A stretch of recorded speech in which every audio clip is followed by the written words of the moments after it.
നമസ്കാരം. ഞാൻ ഇന്ന് എൻ്റെ ശ്രോതാക്കൾക്ക് 4 സ്ത്രീകളെ പരിചയപ്പെടുത്തുകയാണ്. എൻ്റെ ഏറ്റവും അടുത്ത ബന്ധുക്കളായിട്ടുള്ളവരാണ് ഈ 4 സ്ത്രീകൾ. ഇവരുടെ വ്യത്യസ്ത ജീവിത രീതികളെ പറ്റിയിട്ട് നിങ്ങൾ വിശകലനം ചെയ്യണം. ഞാൻ അവരിൽ കണ്ടെത്തിയ കുറച്ച് നേട്ടങ്ങളും കോട്ടങ്ങളും ആണ് ഇവിടെ പറയാൻ ഉദ്ദേശിക്കുന്നത്. ഞാനിത് പറയാനൊരു കാരണം കൂടെയുണ്ട്. കഴിഞ്ഞ ദിവസം സ്കൂൾ കുട്ടികളായിട്ടുള്ള ഒരു ഗ്രൂപ്പ് എനിക്ക് ഫോൺ ചെയ്തു. സാറേ, ജീവിത കഥകൾ, ജീവിത യാഥാർത്ഥ്യങ്ങൾ പറയണം, ഞങ്ങൾക്കത് കേൾക്കാൻ താല്പര്യമുണ്ട് എന്ന്. അതിൻ്റെ ഭാഗമായിട്ടാണ് ഞാൻ ഇന്നലെ ഒരു വീഡിയോ ചെയ്തത്. നല്ല റെസ്പോൺസ് കിട്ടി, എനിക്ക് സന്തോഷമുണ്ട്. അതിൻ്റെ തുടർ നടപടികൾ, പ്രത്യേകിച്ച് നമ്മളുടെ കുട്ടികൾക്കെല്ലാം ഇപ്പം വെക്കേഷനാണ്, അവരെല്ലാം വീട്ടിൽ കാണും. കണ്ട കടച്ചാടി വേസ്റ്റ് ചാനലുകൾ കണ്ട് അവരുടെ ജീവിതം കോഞ്ഞാട്ടയായി പോകാതിരിക്കാൻ വേണ്ടിയിട്ട് നമ്മൾക്കറിയാവുന്ന നല്ല വഴികൾ അവർക്ക് പറഞ്ഞു കൊടുക്കുക എന്നത് മാത്രമേ ഞാൻ ഇതുകൊണ്ട് ഉദ്ദേശിക്കുന്നുള്ളൂ. നമുക്ക് കഥയിലേക്ക് വരാം. ഈ 4 സ്ത്രീകളിൽ ഒന്ന് എൻ്റെ അമ്മയാണ്, എൻ്റെ സ്വന്തം അമ്മ. അപ്പോൾ ഓരോരുത്തരായിട്ട് നമുക്ക് പറഞ്ഞു തുടങ്ങാം. എല്ലാം കൂടെ പറഞ്ഞു കഴിഞ്ഞാൽ നിങ്ങൾ മിസ്അണ്ടർസ്റ്റാൻഡിങ് ആയി. അക്കാലത്ത് സ്വാതന്ത്ര്യം കിട്ടുന്നതിനൊക്കെ മുൻപാണെന്ന് തോന്നുന്നു. കാര്യം എനിക്കിപ്പോൾ 63 വയസ്സുണ്ട്. അന്ന് അമ്മ പഠിച്ച സമയത്ത് ഏത് കാലമാണെന്ന് ഞാൻ കൃത്യമായിട്ട് ചോദിച്ചിട്ടുമില്ല, തൊട്ട് അറിയാൻ വയ്യ. 10ാം ക്ലാസ്സിൽ ഫസ്റ്റ് ക്ലാസ്സിൽ പാസ്സായ ഒരു പെൺകുട്ടിയായിരുന്നു എൻ്റെ അമ്മ. അതിനുശേഷം ഹിന്ദി വിദ്വാൻ പഠിക്കാൻ പോയി. അന്നത്തെ ഫാഷൻ അതൊക്കെയാണ്. ഹിന്ദി വിദ്വാൻ പഠിക്കാൻ പോയി, തുടർന്നില്ല. പഠനത്തിനിടയിൽ തന്നെ അമ്മയുടെ വിവാഹം കഴിഞ്ഞു. അച്ഛൻ പട്ടാളക്കാരനാണ്. അക്കാലത്ത് അവർക്ക് അത്യാവശ്യം ജീവിക്കാൻ മാർഗമുണ്ട്. അതുകൊണ്ട് അച്ഛൻ പറഞ്ഞ് പഠിക്കാൻ പോകണ്ട, ജോലിക്കും പോകണ്ട. അങ്ങനെ ജോലിക്കൊന്നും പോയില്ല. അന്ന് LP സ്കൂളിലെ ടീച്ചറായിട്ടൊക്കെ പോസ്റ്റിംഗ് കിട്ടിയതായിരുന്നു എന്നൊക്കെ പിന്നെ പറയുന്നത് കേട്ടിട്ടുണ്ട്. അതിനൊന്നും പോയിട്ടില്ല. എൻ്റെ അമ്മ എങ്ങനെയാണ് ഞങ്ങളെ വളർത്തിയത്, ഞങ്ങളുടെ കാലത്ത് ഞങ്ങളുടെ വീട്ടിലുണ്ടായിരുന്ന ദാരിദ്ര്യം ഒക്കെ ഞാൻ വിശകലനം ചെയ്യാൻ പോകും. എൻ്റെ അമ്മയ്ക്ക് പശു ഉണ്ടായിരുന്നു. 1ഉം 2ഉം പശു കാണും. ഒരെണ്ണം കറക്കുന്നുണ്ടായിരിക്കും. ഈ കറക്കുന്ന, അന്ന് ഒരുപാട് പാലൊന്നും കാണത്തില്ല. കറക്കുന്ന പാല് തൊട്ടടുത്ത വീടുകളിലൊക്കെ കൊടുക്കും. ഇതിനുള്ള തീറ്റയെന്ന് പറഞ്ഞു കഴിഞ്ഞാൽ പറമ്പിൽ നിന്ന് ഒക്കെ പറിക്കുന്നത് എല്ലാം അമ്മ തന്നെയാണ് ചെയ്യുന്നത്. ഞങ്ങളുടെ ഭക്ഷണ കാര്യങ്ങളും അതിൻ്റെ കൂടെ ഈ പശുവിൻ്റെ കാര്യങ്ങളും എല്ലാം നോക്കുന്നത്. ഈ പശുവിൻ്റെ എരുത്തിലെന്ന് പറഞ്ഞാൽ തൊഴുത്തിനോട് ചേർന്ന് തന്നെ ഒരു മുറിയുണ്ട്. അതായിരുന്നു അക്കാലത്ത് ഞങ്ങളുടെയൊക്കെ ചെറുപ്പത്തിൽ ഞങ്ങളുടെ അടുക്കള. അവിടെയാണ് പാചകം ചെയ്യുന്നതും അവിടെ ഇരുന്നാണ് ഞങ്ങൾ ഭക്ഷണം കഴിച്ചിരുന്നതും. എല്ലാവരും കൂടി ഇങ്ങനെ കൂട്ടം കൂടി തറയിലിരുന്നാണ് ഭക്ഷണം കഴിച്ചിട്ടുള്ളത്. അത്ര ദാരിദ്ര്യമൊന്നും അനുഭവിച്ചിട്ടില്ല ഒരു സമയത്ത്. കാര്യം കഴിക്കാൻ എന്തെങ്കിലുമൊക്കെ കാണും എപ്പോഴും. പ്രത്യേകിച്ച് അച്ഛൻ നല്ലൊരു കൃഷിക്കാരനോടായിരുന്നുകൊണ്ട് അച്ഛൻ പട്ടാള സേവനമൊക്കെ മതിയാക്കി നാട്ടിൽ വന്നതിന് ശേഷം നല്ലൊരു കൃഷിക്കാരനായിട്ട് മാറുകയാണ് ചെയ്തത്. എന്നാൽ വലിയ സാമ്പത്തിക ഭദ്രതയൊന്നും അവർക്കില്ലായിരുന്നതായിരുന്നു. പിന്നെ അവരുടെ മിതമായ ജീവിത രീതി ഉള്ളതുകൊണ്ട് അവർ ഓണം പോലെ മുന്നോട്ട് പോയി. ഞങ്ങളൊക്കെ അക്കാലത്ത് നല്ലൊരു ഷർട്ട് ഇടണമെന്നുണ്ടെങ്കിൽ ഞങ്ങളുടെ കുഞ്ഞമ്മമാരുണ്ട്. എനിക്ക് 5 കുഞ്ഞമ്മമാരുണ്ട്. ഈ കുഞ്ഞമ്മമാരൊക്കെ അവധിക്ക് നാട്ടിൽ വരുന്ന ഉടനെയൊക്കെ അവർക്കൊക്കെ ജോലി മേടിച്ചു കൊടുത്ത എൻ്റെ അച്ഛനാണെന്നാണ് അന്ന് പറയുന്നത്. എന്നാലും ഇപ്പോഴും അവരങ്ങനെ പറയുന്നത്, എല്ലാം പെൻഷനാക്കി വീട്ടിൽ ഇരിക്കുക. എന്നാലും അവർ പറയുന്നുണ്ട്. ഇവർ നാട്ടിൽ വരുമ്പോഴൊക്കെ അങ്ങ് ഉടുപ്പൊക്കെ കൊണ്ടുതരും, ഉടുപ്പ് നിക്കറിൻ്റെ തുണിയൊക്കെ. അന്ന് അങ്ങനെയാണ് നമ്മളൊരു പുത്തനുടുപ്പൊക്കെ ഇടുന്നത്. പിന്നെ എൻ്റെ അച്ഛൻ എനിക്ക് മേടിച്ചു തന്ന ഒരു മുണ്ട് 8ാം ക്ലാസ്സിൽ പഠിക്കുമ്പോഴാണ്. നല്ല നീളമൊക്കെ ഉണ്ട്. അപ്പം മുണ്ട് എടുക്കണമെന്ന് ഒരു നിർദ്ദേശം വന്നിട്ടാണ് ഒരു മുണ്ട് മേടിച്ചിരുന്നത്. ഒറ്റ മുണ്ട്. എനിക്കൊന്ന് ഇപ്പോൾ അത് ഉപയോഗിക്കുന്നത് ശരിക്കും ആ തുണി ഉപയോഗിക്കുന്നത് ഈ ചത്ത ശവം പൊതിയാനാണ് എടുക്കുന്നത്.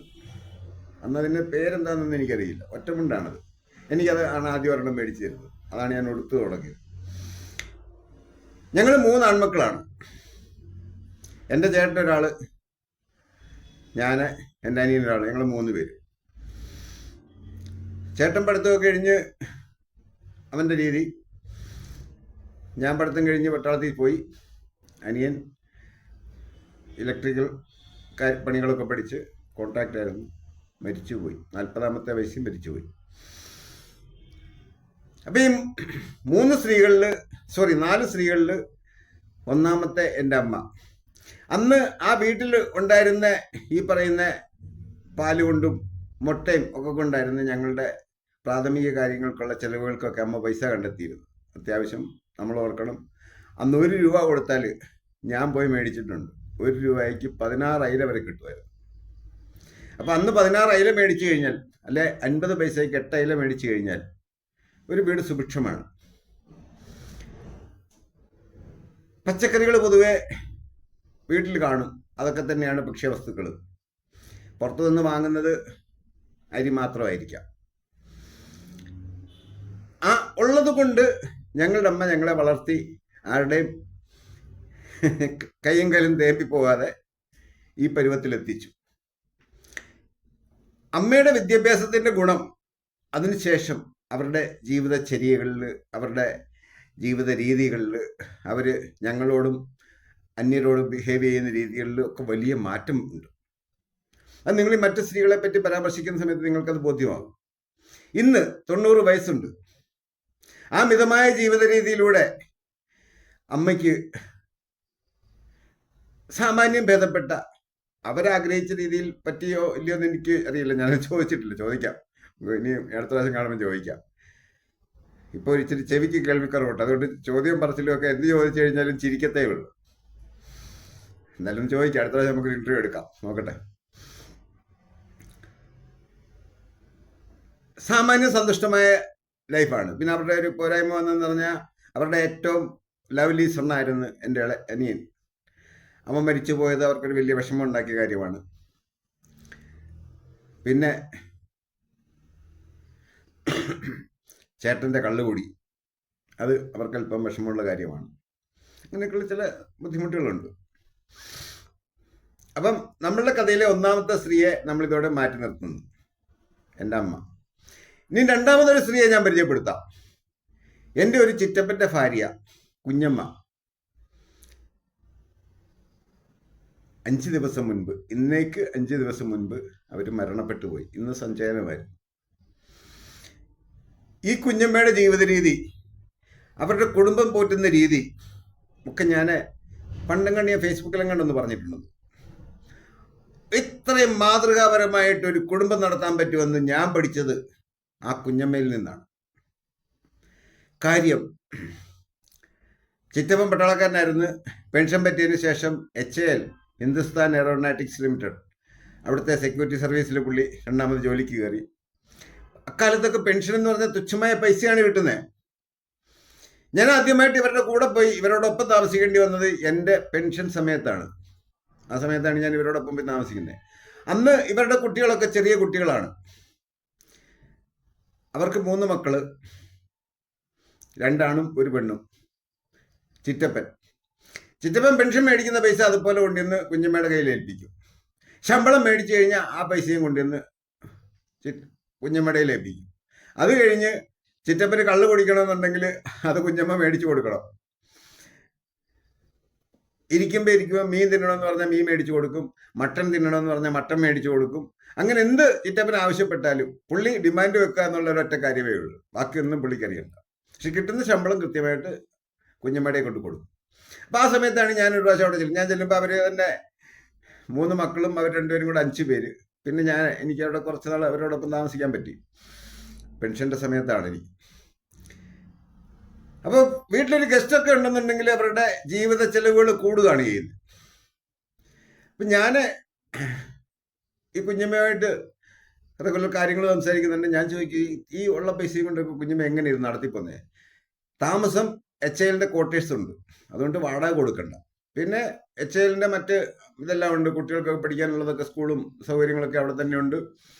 അങ്ങനെയൊക്കെ കുറച്ച് സൗകര്യങ്ങളുണ്ട്. പിന്നെ അവർ ആർമിയുടെ ക്യാൻറ്റീൻ അവിടെ ഉണ്ട്, അവിടുന്ന് അത്യാവശ്യം സാധനങ്ങളൊക്കെ അവരങ്ങനെ മേടിക്കും. പക്ഷേ ഉള്ളതും കൊണ്ട് അവർ സുഭിക്ഷമായിട്ട് ഈ കുഞ്ഞമ്മ വീട് നടത്തിക്കൊണ്ട് പോകുമായിരുന്നു.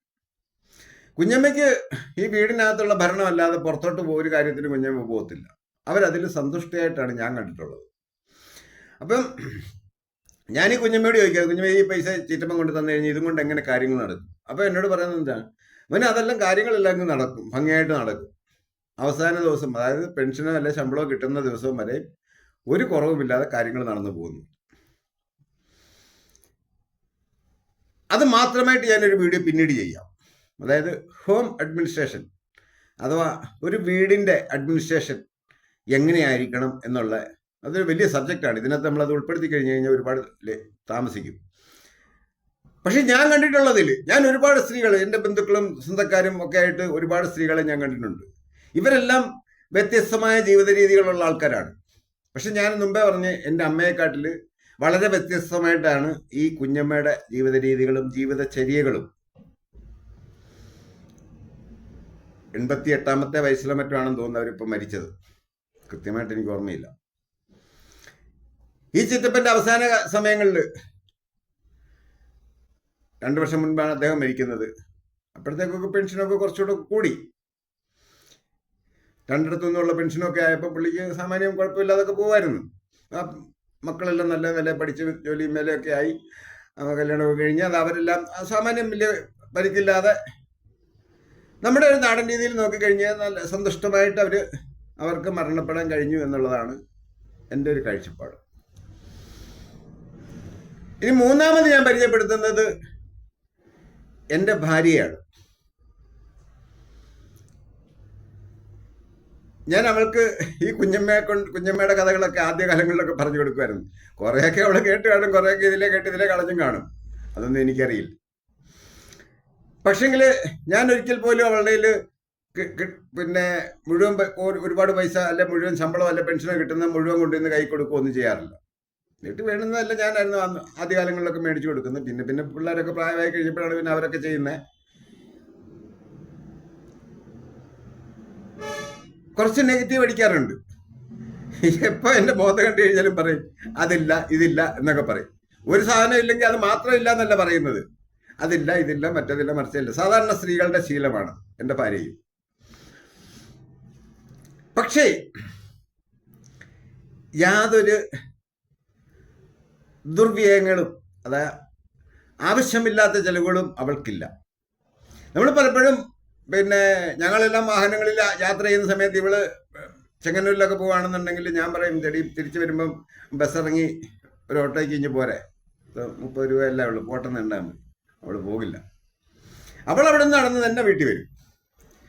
എന്നെ ഒരു കോമഡി കൊണ്ടുണ്ട്. ആശാട്ടിക്ക് ബീഫ് വലിയ കാര്യമാണ്.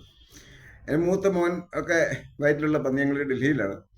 മൂത്ത മോൻ പ്രഗ്നൻ്റ് ആയിട്ടിരിക്കുന്ന സമയത്ത് ഞങ്ങൾ താമസിക്കുന്നിടത്ത് നിന്ന് 2-3 കിലോമീറ്റർ നടന്ന് പോയി ബീഫ് മേടിക്കും. കാര്യം എന്നോട് പറഞ്ഞാൽ എനിക്ക് ബീഫിനോട് വലിയ താല്പര്യമില്ലാത്തതുകൊണ്ട് അവൾ നടന്നു പോയി അവിടെ പോയി മേടിച്ചിട്ട് വന്ന് അവൾ കറി വെച്ച് കഴിക്കുമായിരുന്നു. പ്രത്യേകിച്ചും പ്രഗ്നൻ്റ് ആയിട്ടൊക്കെ ഇരിക്കുന്ന സമയത്ത് ഒരു പ്രാവശ്യം ബീഫ് കടക്കാരൻ എന്നെ കണ്ടു കഴിഞ്ഞപ്പോൾ എന്നെ തല്ലിയില്ലെന്നേ ഉള്ളൂ. അതുപോലെയുള്ള എന്നോട് ദേഷ്യപ്പെട്ടു. ഞാൻ പറഞ്ഞു അവൾക്ക് വേണേൽ അവൾ വാങ്ങിച്ച് കഴിക്കണം, നമുക്ക് പ്രശ്നമൊന്നുമില്ലല്ലോ. പറഞ്ഞല്ല, നിങ്ങൾ വാങ്ങിക്കൊണ്ട് കൊടുക്കണമെന്ന്. ഇടയ്ക്ക് തലക്കൊക്കെ വാങ്ങിച്ചും കൊടുത്തിട്ടുണ്ടാകുമായിരിക്കാം, ഒന്നും ഓർമ്മ പോലും ഇല്ല. ഉള്ള പൈസയും കൊണ്ടൊക്കെ അവൾ ഉള്ളതുപോലെയൊക്കെ ആക്കി അഴിച്ച് ഞങ്ങളുടെ വീട്ടിലും ഞങ്ങൾ വലിയ സമ്പാദ്യത്തിലൊന്നും വളർന്നില്ലെങ്കിലും വലിയ മിച്ചമൊന്നും ഞങ്ങൾക്കില്ലെങ്കിലും ഞങ്ങളുടെ മക്കളെയെല്ലാം ഞങ്ങൾ നല്ല ആരോഗ്യത്തോട് സൽസ്വഭാവത്തോടു കൂടി വളർത്തി എന്നാണ് ഞങ്ങളുടെ ഒരു വിലയിരുത്തൽ. അങ്ങനെ ആയിരിക്കണം എന്നാണ് എൻ്റെ ഒരു വിശ്വാസം. അപ്പം നമ്മൾ ആദ്യം പരിചയപ്പെടുത്തിയ ഈ 3 സ്ത്രീകളുടെയും ജീവിത രീതി വ്യത്യസ്തമായിരുന്നു. ഇന്ന് വീട്ടിൽ ചെലവിന് കൊടുക്കുന്ന ഞാനല്ല കേട്ടോ, തെറ്റിയിരിക്കണ്ട. 2ാമത്തെ മോൻ വലിയ പൈസക്കാരനാണ്. അവനോട് ഞാൻ പറഞ്ഞിട്ടുണ്ട് വീട്ടിൽ ചെലവിന് കൊടുക്കണം. വീട് നടത്തി ഒന്ന് പഠിക്കണ്ടേ, പഠിക്കണം. മേജർ ചെലവുകളൊക്കെ വലിയ തുകയുള്ളതൊക്കെ നമ്മുടെ അടുത്തെടുത്ത് തന്നെ ഡിമാൻഡ് വരും. ഈ മൈനർ കാര്യങ്ങളൊക്കെ ഉള്ളു അവർ ചെയ്യുന്നത്. നമ്മളുടെ കയ്യിൽ നിന്ന് കാശ് മേടിക്കുമ്പോൾ നമ്മൾ എത്ര കൊടുത്താലും അവർക്ക് സന്തോഷമാണ്. എൻ്റെ ഭാര്യയുടെ കാര്യം പറയുന്നത്. പക്ഷേ മോൻ കൊടുക്കുന്നുണ്ട്, മോനും അങ്ങോട്ട് ചോദിക്കും അമ്മ എത്ര വേണം, അത് കുറച്ച് മതി, ചെറിയ തുകയൊക്കെയാണ് പറയുന്നത്, അത് മതി. അത് വന്നാൽ അവിടെ ബാങ്കിൽ വെച്ചേക്കാനും നോക്കും പരമാവധി. അപ്പോഴും നമ്മളെ കണ്ടു കഴിയുമ്പോൾ നമ്മുടെ പൈസ വേണം. പിന്നെ ആദ്യകാലങ്ങളിലൊക്കെ ഒരു ദുസ്വഭാവം ഉണ്ടായിരുന്നു, എനിക്ക് തീരെ ഇഷ്ടമല്ലാത്തൊരു സ്വഭാവം. പോക്കറ്റിൽ നിന്ന് പൈസ മൂടി. അത് ഏത് സമയങ്ങളിലും അത് ചെയ്യുമായിരുന്നു. ഇപ്പോഴൊന്നും കാണുന്നില്ല. ഇപ്പോൾ കുറേ കാലങ്ങളായിട്ടൊന്നും അങ്ങനെ കാണുന്നില്ല.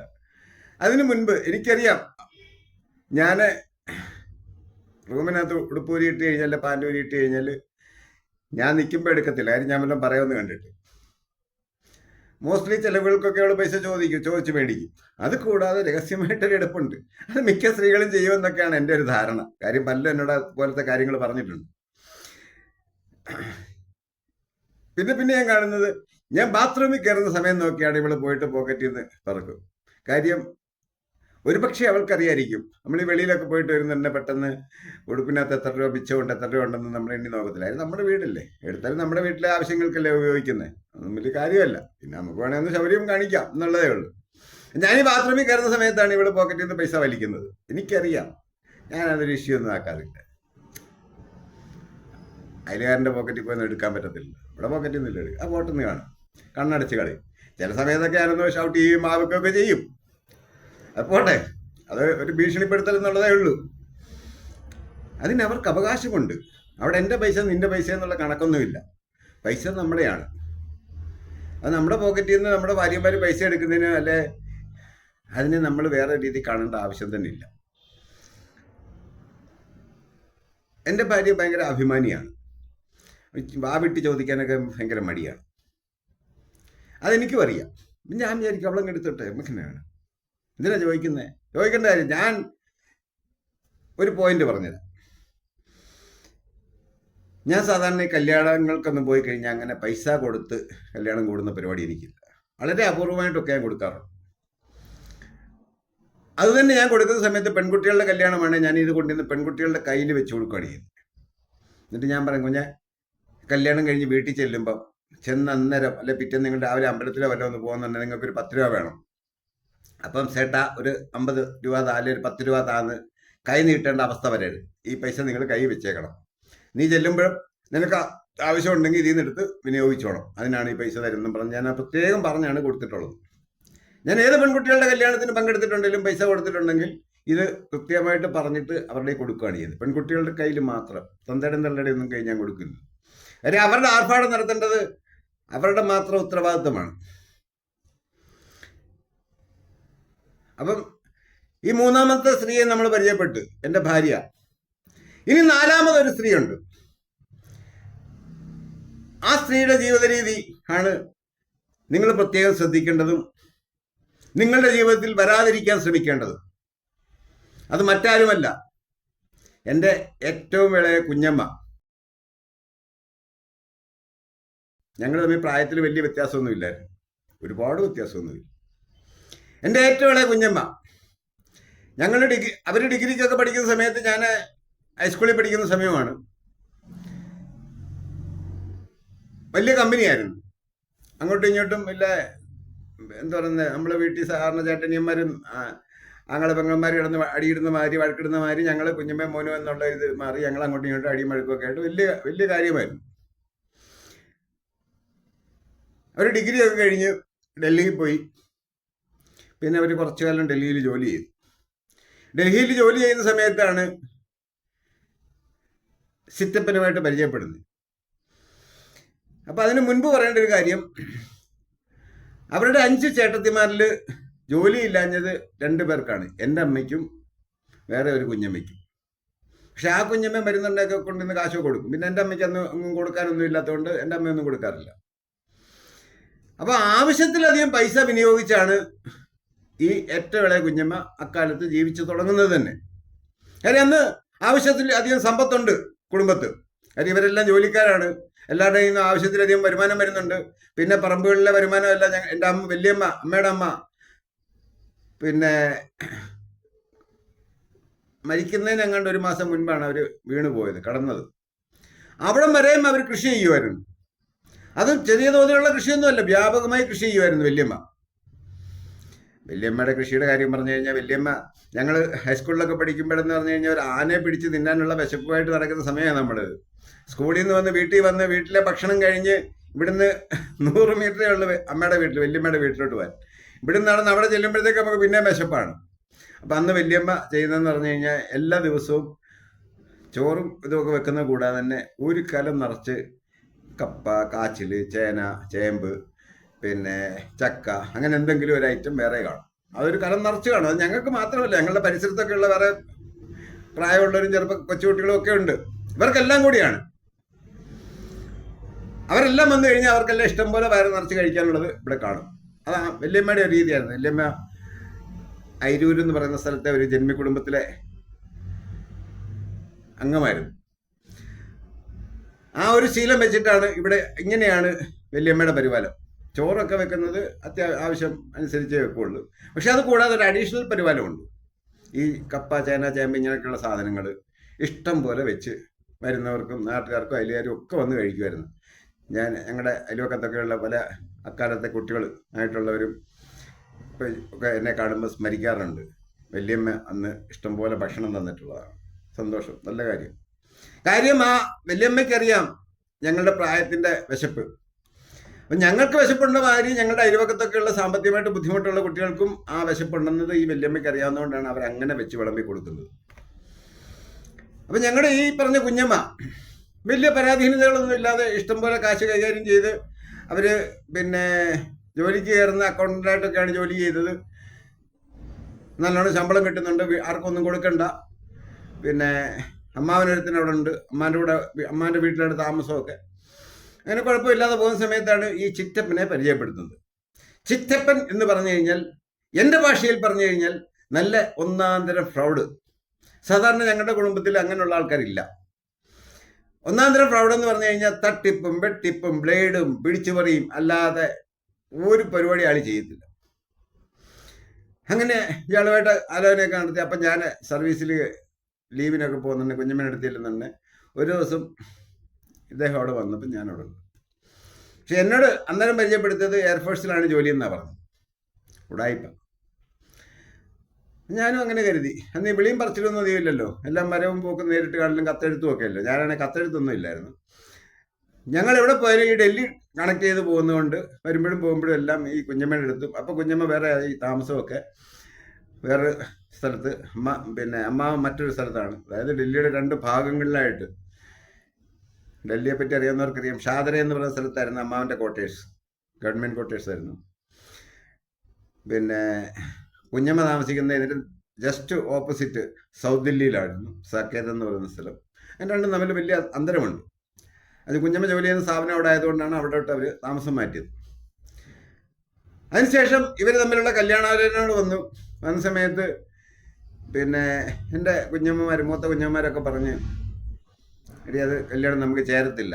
അപ്പം ഈ ലോകത്തുള്ള സർവ്വ ഉടായ്പിൻ്റെ ഉടമയാണ് ചിറ്റപ്പനെങ്കിലും കാണാൻ നല്ല സുന്ദരനാണ്. നല്ല എപ്പോഴും ടിപ്പ് ടോപ്പിലേ നടക്കുകയുള്ളൂ. പാൻറ്റും ഒക്കെ ഇൻ ചെയ്ത് നല്ല തേച്ച് മിനുക്കിയ പാൻറ്റും നല്ല പോളിഷ് ചെയ്ത് വൃത്തിയാക്കിയ ഷൂവും ഒക്കെ ആയിട്ട് കണ്ടാൽ ലോകമാന്യനാണ്.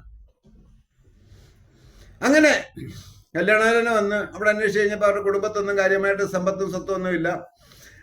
ആർക്കും ഇത്ര ഇഷ്ടപ്പെട്ടില്ല. പക്ഷേ കുഞ്ഞമ്മയ്ക്ക് വാശിയായിരുന്നു, അത് മതിയെന്നും പറഞ്ഞു. അങ്ങനെ ശരി, അങ്ങനെ കല്യാണം നടന്ന് ഒരു പെൺകുട്ടി. അവളിപ്പം പിന്നെ MSc കഴിഞ്ഞ് വേറെ പഠിച്ച് കല്യാണമൊക്കെ കഴിഞ്ഞോളൂ. എന്ത് ചെയ്യുന്നതെന്ന് എനിക്കറിയില്ല. അതിനെപ്പറ്റി കുറച്ച് കാര്യങ്ങൾ പറയാനുണ്ട്. അത് നമുക്കത് വേറൊരു വീഡിയോ ആയിട്ട് ചെയ്യാം. അങ്ങനെ കുഞ്ഞമ്മ കല്യാണമൊക്കെ കഴിഞ്ഞ് അവർ പിന്നെ നാട്ടിൽ വന്ന് താമസമാക്കി. ഈ ചിറ്റപ്പൻ്റെ പണിയെന്ന് പറഞ്ഞു കഴിഞ്ഞാൽ ആൾക്കാർക്ക് ബ്ലേഡിന് പൈസ കൊടുക്കുക, ചിട്ടി നടത്തുക. കിട്ടിയില്ലെന്നുണ്ടെങ്കിൽ പുള്ളി വലിയ സഖാവാണ്, പാർട്ടിയുടെ നേതാക്കന്മാരുമായിട്ടൊക്കെ നല്ല ബന്ധമാണ്. അവരുടെ ആ സ്വാധീനം ഉപയോഗിച്ചും പോലീസിൻ്റെ സ്വാധീനം ഉപയോഗിച്ചും സാധുക്കളെ, പാവങ്ങളെ ഭീഷണിപ്പെടുത്തുക, പിടിച്ചു പറിക്കുക. അങ്ങനെയൊക്കെയായിരുന്നു അയാളുടെ ഒരു രീതി. ഞാനൊരു പ്രാവശ്യം ദേഷ്യം വന്നിട്ട് ഞാൻ വിളിച്ച് വാണിംഗ് കൊടുത്താണ്. ഞാൻ ചിറ്റപ്പ ഇതൊന്നും ഞങ്ങളുടെ കുടുംബത്തിലാർക്കും ഉള്ള ശീലമല്ല. നിങ്ങൾ ഇത് ചെയ്യരുത്. ചെയ്യുമ്പം ഈ വീട്ടുപേര് പുലിപ്പാറമോടിയിൽ എന്ന് പറയുന്നത്, ഞങ്ങളുടെ വീട്ടുപേര് അതാണ്, പുലിപ്പാറമോടിയിൽ. ഈ പുലിപ്പാറമോടിയിൽ താമസിക്കുന്ന ഇത്രയധികം വീടുകളുണ്ട്. ഇവർക്കെല്ലാം അത് ബാധിക്കും, മോശമാണ്. പറഞ്ഞു വരുന്ന ആൾ കേൾക്കത്തില്ല. അങ്ങനെ അക്കാലത്തൊക്കെ ഞങ്ങളുടെ കുടുംബത്ത് അവിടെ ആരും താമസിച്ചില്ല. ഇപ്പം മൂത്ത കുഞ്ഞമ്മ മാത്രമാണ് താമസിക്കുന്നത്. വീട് വെറുതെ കിടക്കുക. അവിടെ താമസമാക്കിയ സമയത്താണ് ഞാനിതൊക്കെ പറഞ്ഞു കഴിഞ്ഞപ്പോഴാണ് പുള്ളി അവിടെ നിന്ന് താമസം മാറ്റി ടൗണിലോട്ടൊക്കെ പക്ഷെ ഇവർ ജീവിതം തുടങ്ങിയ സമയം മുതൽ ഇവർ ഏറ്റവും കൂടുതൽ കഴിക്കുന്നത് ഈ ബേക്കറി ഫുഡാണ്. ബേക്കറി വിട്ടൊരു പരിപാടി അവർക്കില്ല. ബേക്കറി ഫുഡ്, ഹോട്ടൽ ഫുഡും ഇത് മാത്രമാണ് ഇവരുടെ വീട്ടിൽ. അവർ പിന്നെ ഓർഡർ കൊടുത്തും വിളിച്ചു വരുത്തിയും പോയി ഒക്കെ കഴിക്കുന്ന എല്ലാം ഈ ബേക്കറി ഫുഡാണ്. അങ്ങനെ ഒരു 60 വയസ്സൊക്കെ കഴിഞ്ഞപ്പോഴാണെന്ന് തോന്നുന്നു ഈ ചിറ്റപ്പൻ ക്യാൻസർ വന്ന് ഔട്ട്. ഒരുപാട് പണം അതിനകത്ത് ഒഴുകിപ്പോയി ചികിത്സയുടെ ഭാഗമായിട്ടൊക്കെ.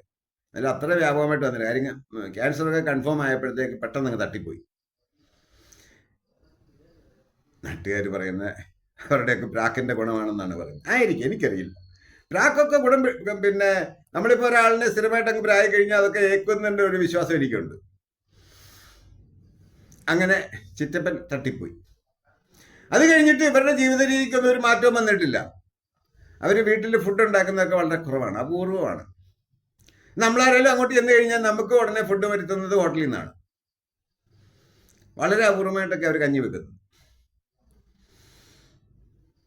ഈ കുഞ്ഞമ്മ 63-ാമത്തെ വയസ്സിൽ 3-4 വർഷം മുൻപ് തട്ടിപ്പോയി. എന്ന് പറഞ്ഞാൽ രണ്ടും 65 വയസ്സിന് മേളിലോട്ട് പോയിട്ടില്ല. അത് അവരുടെ ജീവിത രീതി കൊണ്ടും ഭക്ഷണ രീതി കൊണ്ടുമായിരുന്നു പ്രധാനമായിട്ടും. ജീവിത നിലവാരം അവരുടെ അതായിരുന്നു. പണമുണ്ട്, പിടിച്ചു പറിക്കുന്ന പണമാണ് ഉള്ളത്. അത് ഏതുവഴി വേണേലും ചെലവാക്കാൻ അവർക്കൊരു വിഷമവുമില്ല. അതിൻ്റെ തിക്ത അനുഭവമാണ് രണ്ടുപേരും 65 വയസ്സ് പോലും എത്താതെ ദുർമരണങ്ങളായി മാറിയത്. അപ്പം നമ്മൾ ചിന്തിക്കേണ്ടത്, ഞാൻ ആദ്യം പരിചയപ്പെടുത്തിയ എൻ്റെ അമ്മ ഇത്രയും പ്രായമായി, ഇപ്പോൾ 90 വയസ്സായി, ഇപ്പോഴും അവർക്കൊരു പ്രശ്നവുമില്ല. ഞാൻ പലപ്പോഴും ശ്രദ്ധിക്കുന്നുണ്ട്, കണ്ണാടി വെക്കാതെ അവർ ന്യൂസ് പേപ്പർ വായിക്കും. എല്ലാ ദിവസവും പത്രമൊക്കെ വായിക്കുന്ന ശീലം അവർക്ക് പണ്ടേ ഉള്ളതാണ്.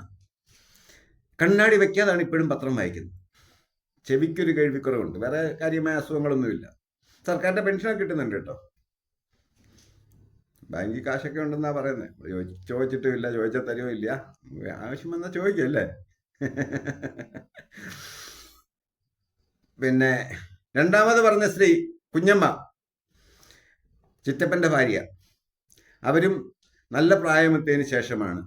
പക്ഷെ എനിക്ക് തോന്നുന്നത് ആ ചിറ്റപ്പൻ മരിച്ചതിന് ശേഷം ആ കുഞ്ഞമ്മയ്ക്ക് ഒരു എന്താ പറയുന്നത്, മാനസികമായിട്ടൊരു ഇതില്ലാതെ വന്നത്, ഒരു വിൽ പവർ ഇല്ലാതെ വന്നതുകൊണ്ടാണ് പെട്ടെന്ന് മരിച്ചതെന്നാണ് ഞാൻ ഈ കഴിഞ്ഞ ദിവസം മരണം പറഞ്ഞപ്പോൾ ഞാൻ ഇത് മനസ്സിൽ ചിന്തിച്ചതാണ്. പിന്നെ പറഞ്ഞ മൂന്നാമത്തെ സ്ത്രീ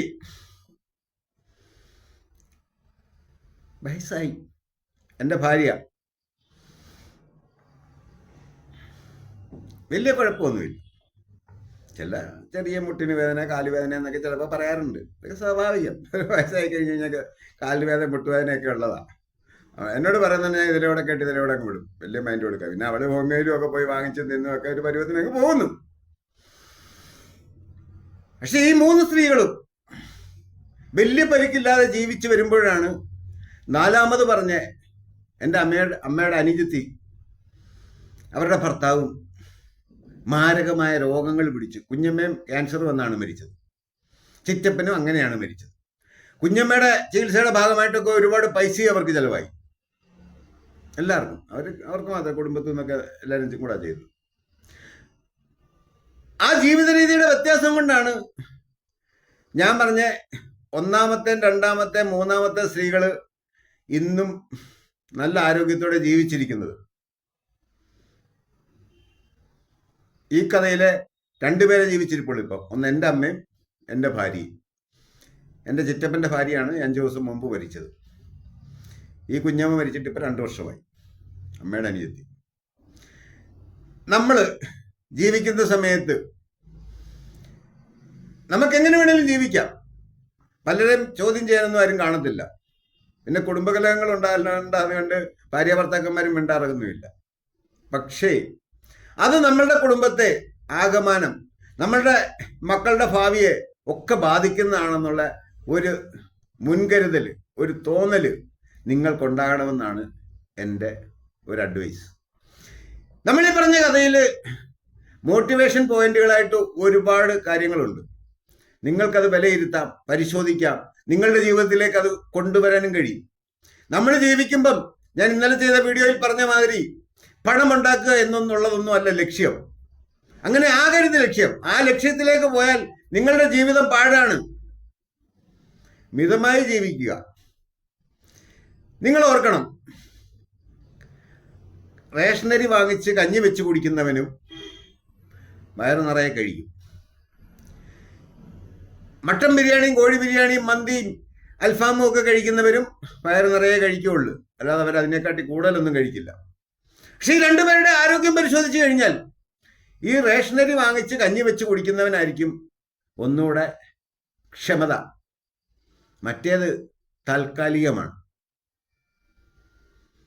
എന്ത് വേണമെന്ന് നിങ്ങളാണ് പരിശോധിക്കേണ്ടത്. ലാൽ സലാം.